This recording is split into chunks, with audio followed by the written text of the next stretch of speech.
US President-elect Donald Trump is caring to make sweeping changes on day one with a series of executive actions aimed at intensifying immigration enforcement and undoing key Biden-era programs that allowed for legal entry. But what will these changes mean for millions of immigrants already in the US? This Reuters report tells you more about it.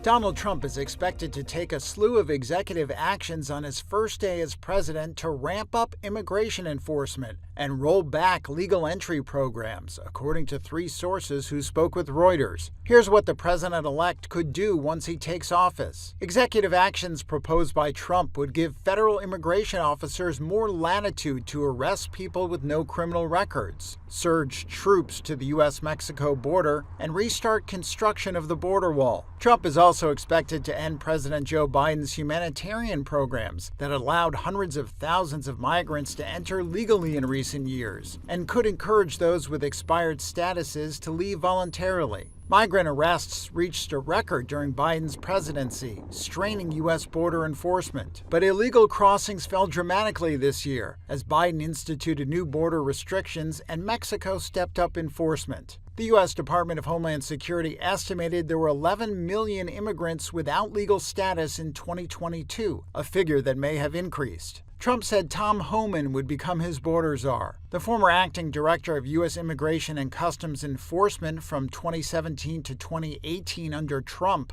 is expected to play a central role in Trump's plan for border security. Stephen Miller, architect of Trump's restrictive first-term immigration agenda, is set to return as a deputy chief of staff for policy. And Reuters reported that Trump plans to nominate South Dakota Governor Kristi Noem to become Secretary of the U.S. Department of Homeland Security. The agency's sprawling mission includes border security. She took a hardline stance on illegal immigration and made several trips in recent years to the U.S.-Mexico border, which she called a war zone in January.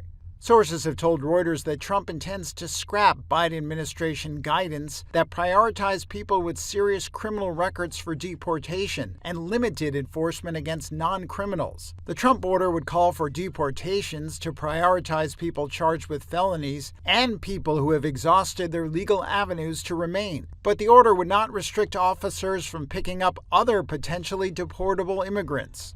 Trump's transition effort remains in its early stages, and plans could change before his inauguration on January 20th. A Trump spokesperson did not respond to a request for comment.